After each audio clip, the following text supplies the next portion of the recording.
NCERT class 10 maths हमारा chapter 2 है polynomials. उसमें हम लोग क्लास 2 देखते हैं।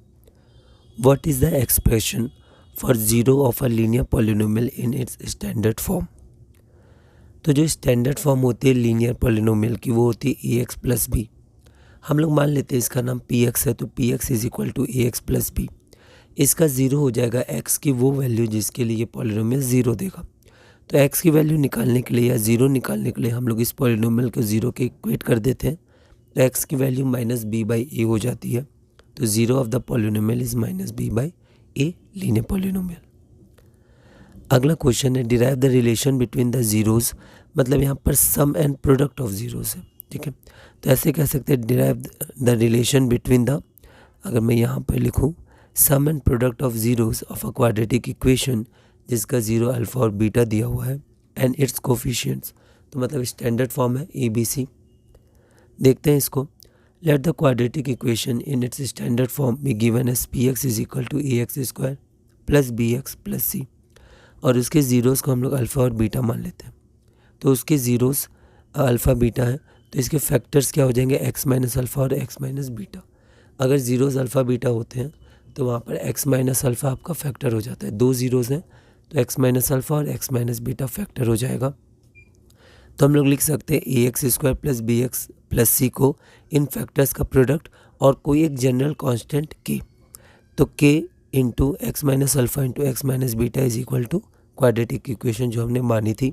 इसको सॉल्व करेंगे और थोड़ा सा हम लोग इसको मॉडिफाई सिंप्लीफाई करेंगे तो इस फॉर्म में आ जाएगी। तो यहाँ पर के को हमने ओपन किया तो के एक्स स्क्वायर माइनस के times alpha plus beta x plus के अल्फ़ा बीटा। अब यहाँ पर हम लोग क्या करेंगे कंपेयर कर देंगे। तो हम लोग कंपेयर करेंगे तो हम देख सकते हैं एक्स स्क्वायर को कोफिशिएंट के आर एच एस में एल एच एस में ए, तो ए बराबर के, उसी तरह माइनस के साथ लेंगे एक्स का कोफिशिएंट दोनों तरफ और कांस्टेंट। तो ए बराबर के, बी बराबर माइनस के अल्फ़ा प्लस बीटा और सी बराबर के अल्फ़ा बीटा। तो यहाँ से अगर हम लोग देखें तो अल्फ़ा प्लस बीटा हो जाएगा माइनस बी बाई के। ठीक है, और के क्या है तो के हमारा ए है, तो माइनस बी बाई के की जगह माइनस बी बाई ए लिख सकते हैं। तो यहाँ से हमारा मेन क्या आ जाएगा alpha plus beta is equal to minus B by A. उसी तरह ये जो हमारा इक्वेशन है C is equal to K alpha beta, तो के को इधर ले आएंगे तो alpha beta equal to C by K, और के बराबर ए है तो के की जगह ए रख देंगे तो alpha beta is equal to C by A. ठीक है, तो alpha plus beta is equal to minus B by A और alpha beta is equal to C by A. Alpha और बीटा हमारे ज़ीरोज़ थे, तो हम कह सकते हैं sum of zeros is equal to minus B by A and product of zeros is equal to C by. तो sum of zeros minus B by A, minus B क्या है कोफिशिएंट ऑफ एक्स, तो minus of coefficient of X, और A है coefficient of X square, तो coefficient of X square. इसी तरह alpha beta is equal to C by A हमारा relation हो गया। अगला क्वेश्चन है find the zeros of the quadratic polynomial X square plus 7x plus 10 and verify the relationship between the zeros and the coefficients. NCERT solve example है, इसको हम लोग देखते हैं। तो यहाँ पर गिवन क्वाड्रेटिक, अब क्या लिखें एक्सप्रेशन लिखें कि इक्वेशन लिखें कि क्या लिखें, तो मैंने पॉलिनोमियल लिखा है। एनसीईआरटी में पॉलिनोमियल दिया हुआ है तो हम लोग एक पॉलिनोमियल लिख सकते हैं, उसका नाम पी एक्स रख दिया इसलिए इक्वल टू आ गया। तो उसका नाम पी एक्स है जो हमारा है x square plus 7x plus 10। तो यहाँ पर हम लोग इसको लिख सकते हैं x square plus 7x plus 10 इस फॉर्म में। वैसे हम लोग को क्वाड्रेटिक इक्वेशन भी पढ़ना है अच्छे से चैप्टर नंबर 4 में। अभी यहाँ मैंने डायरेक्ट लिख दिया x plus 2 into x plus 5। अब ज़ीरो क्या होगा, तो जैसे लीनियर इक्वेशन लीनियर पॉलिनोमियल में पी एक्स बराबर ज़ीरो किया था, उसी तरह इसका भी ज़ीरो निकालने के लिए इस पॉलिनोमियल को ज़ीरो के इक्वेट कर देंगे। हमने फैक्टर में पहले इसको कर रखा है, तो p x equal to zero को हम लोग लिख सकते हैं x plus 2 into x plus 5 is equal to zero. तो यहाँ से एक्स प्लस 2 ज़ीरो हो सकता है या एक्स प्लस 5 ज़ीरो हो सकता है। तो एक्स की वैल्यू आपकी -2 या -5 आ जाएगी। अब हमें क्या करना है सम ऑफ ज़ीरोज़, तो सम ऑफ ज़ीरोज़ क्या हो जाएगा -2 -5, ज़ीरोज़ दिया हुआ है -2 -5 जोड़ देंगे तो -7। क्वेश्चन देखें तो हमें वेरीफाई भी करना है रिलेशन से। तो रिलेशन में सम ऑफ ज़ीरोज़ क्या था माइनस बी बाई ए, मतलब minus of coefficient of x divided by coefficient of X square. तो स्टैंडर्ड फॉर्म में होना चाहिए।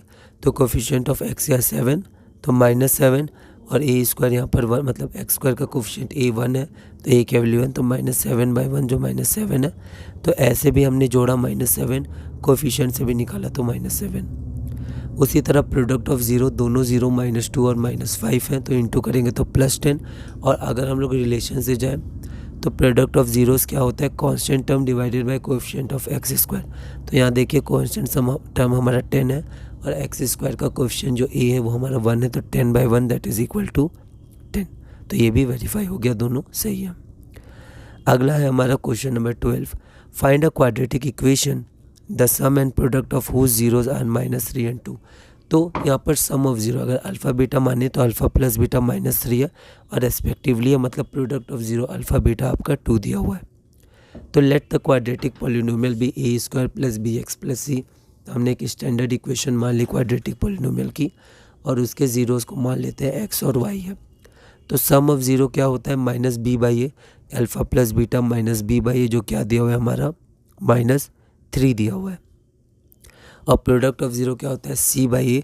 c हमारा क्या है तो कांस्टेंट होता है हमारा, तो c हमारा कांस्टेंट होता है। यहाँ पर अब इक्वेशन दिया नहीं है तो आप c की वैल्यू पता नहीं कर सकते, पर यहाँ पर डायरेक्ट वैल्यू आपका 2 दिया है तो c/a इज़ इक्वल टू 2। तो यहाँ से -b/a -3 है और c/a 2 है। तो यहाँ पर देखिए 3 वेरिएबल है a b और c पर 2 इक्वेशन है, तो हमें कोई ऐसी डिस्टिंक्ट वैल्यू नहीं मिलेगी, ठीक है। तो लेकिन हम लोग यहाँ से लिख सकते हैं b = 3a और c = 2a। अब अगर हम लोग a की वैल्यू खुद चुन ले तो b और c की हम लोग को एक वैल्यू मिल जाएगी। तो for a is equal to 1, b is equal to 3 and c equal to 2। तो क्वाड्रेटिक इक्वेशन नहीं, पॉलिनोमियल्स हम लोग चल रहे हैं, तो ध्यान देना, अटेंटिव रहना। कंसंट्रेशन या कभी कभी क्या होता है मन में कुछ और बातें आ जाती हैं, कुछ और सोचते हैं, तो हमारा हाथ ऑटोमेटिकली कुछ ना कुछ लिख देता है, क्योंकि हम प्रैक्टिस करते रहते हैं हर समय, तो कुछ ना कुछ सबकॉन्शियसली स्टोर हो जाता है, तो वो हाथ लिख देता है, फिर ध्यान आता है तो कट करना पड़ता है। तो कंसंट्रेशन बढ़ाना होगा, थोड़ा अटेंटिव रहना होगा, समय है, हम लोग धीरे धीरे आगे बढ़ सकते हैं, तो अटेंटिव रहना है। तो क्वाड्रेटिक पॉलिनोमियल होता है ax² plus bx plus c। तो a की वैल्यू 1, b की वैल्यू 3 और c की वैल्यू 2। यहाँ पर हमारा क्वाड्रेटिक पॉलिनोमियल हो गया x² प्लस 3x प्लस 2। अब यहाँ पर हमने a 1 माना, कोई 3 मान सकता था, तो b की वैल्यू उसके लिए 9 आ जाती और c की वैल्यू 6 आ जाती। तो पॉलिनोमियल हो जाता 3x² प्लस 9x प्लस 6। तो वो भी सही होता, क्योंकि यहाँ पर हमारे पास 3 इक्वेशंस नहीं है जिसकी डिस्टिंक्ट वैल्यू हो, 2 ही इक्वेशन हमारे पास है। तो यहाँ पर हमने x² प्लस 3x प्लस 2 माना है, कोई कुछ और भी मान सकता था, तो इसलिए मैंने नोट लिखा है, NCERT में भी दिया हुआ है, any other quadratic polynomial that fit these conditions, ठीक है, will also be the equation. और उसका फॉर्म एक जनरल k मान लेते हैं, तो k की अलग अलग वैल्यूज़ हो सकते हैं, a की आप जैसे वैल्यूज़ लेंगे उसके अकॉर्डिंग, तो k x² plus 3x plus 2। तो इसी के साथ हमारे चैप्टर नंबर 2 पूरा हुआ। अब हमें सिर्फ क्वेश्चंस करने हैं, प्रैक्टिस करने हैं, जो हम लोग धीरे धीरे करते रहेंगे। अगले वीडियो से हम लोग चैप्टर नंबर 3 स्टार्ट करेंगे, जिसमें हमें लीनियर इक्वेशंस इन 2 वेरिएबल्स पढ़ना है, पेयर ऑफ लीनियर इक्वेशंस। तो इस वीडियो में हमने क्लास नंबर 2 पूरा किया, क्वेश्चन नंबर 12 तक पूरा किया। अगली वीडियो में हम लोग अपना चैप्टर नंबर 3 शुरू करेंगे और धीरे धीरे अपनी मैथ्स क्लास 10 NCERT CBSE में आगे बढ़ेंगे।